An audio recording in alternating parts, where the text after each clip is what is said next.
आई गं! पूर्ण दिवसभर माझे सासू-सासरे माझ्या तुफान लेकराला कसं एकटं सांभाळत असतील ना, आज खरंच समजलं बाबा.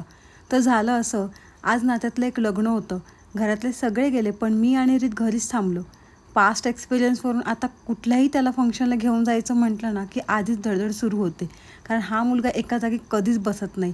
हॉलभर पळत सुटणार, स्टेजवर जाणार, बाहेर गाड्यांच्या मध्ये धावणार आणि मग त्याच्या मागे साडी आवरत, मेकअप सांभाळत मी लास्ट टाईम ना खरंच एका लग्नात एवढं पळून पळून मला त्याने त्रास दिला होता की तेव्हापासून कानाला खडाच लावला. घरी दिलेला त्रास परवडला, पण बाहेर त्या तमाशा नको रे बाबा.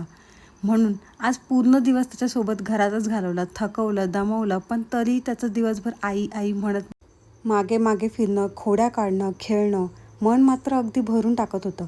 इतकं खेळून खाऊन झालं तरी त्याला झोपायचं काही चिन्ह दिसत नव्हतं. मी मात्र पूर्ण दमले होते. शेवटी जबरदस्तीने झोपवलं मी त्याला, कारण रीत झोपला की खरंच घर शांत होतं आणि एकदा उठला की घरभर नुसता धिंगाणा घालतो. झोपल्यावर असं वाटतं आता थोडा आराम मिळाला आहे तर करून घ्यावा. पण आई नावाच्या माणसाला कधी आराम असतो का? लगेच घरातला पसारा आवरला, घर झाडून घेतलं, सगळ्या वस्तू जागच्या जागी दिवसभर मुलांच्या मागे मागे पळत पळत राहिलं ना की मग आपलं घर कुठेतरी पसारा पसारा होतो आणि ते एकदा झोपले की मग आपल्या सगळ्या कामांना बरोबर सुरुवात होते. मग मी किचनमध्ये येऊन माझी जी उरलेली सगळी भांडी होती ती सगळी घासून किचन ओटा वगैरे सगळं काही क्लीन करून घेतलं. सकाळी मी माझा एक ड्रेस धुवायचा ठेवला होता, त्याचा कलर जातो म्हणून तो थोडा साईडलाच ठेवला होता. तो ड्रेस आणि रीतचे काही थोडेफार कपडे होते ते धुतले आणि मग त्याचा संध्याकाळचा खाऊ बनवला. मग म्हटलं तर चला 2 मिनटं तरी मोबाईल पाहूयात, पण डोळे इतके मिटत होते ना की नकळत मला झोप लागली.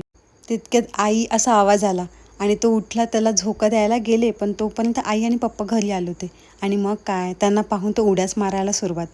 1 मिनटंही शांत नाही. खरंच ज्या महिला 24 आवर्स आपल्या मुलांसोबत असतात ना, त्यांना अगदी मनापासून सॅल्यूट. हे अजिबात इझी नाही आहे. कधी आपल्या मेंटल पीस डिस्टर्ब होते, तर कधी चिडचिड होते, कधी स्वतःसाठी 2 मिनटंही मिळत नाही. पण तरी दिवसाच्या शेवटी त्याच लेकराचं एक घट्ट मिठी मारणं सगळं काही थकवा घालून टाकतं. आई होणं सुंदर आहे, पण 24 आवर्स आई असणं खूप खूप दमवणारंही आहे. आणि म्हणूनच प्रत्येक आई खरंच सुपर वुमन आहे. आज इथेच थांबते. भेटूया आपण नेक्स्ट व्लॉगमध्ये. Bye bye.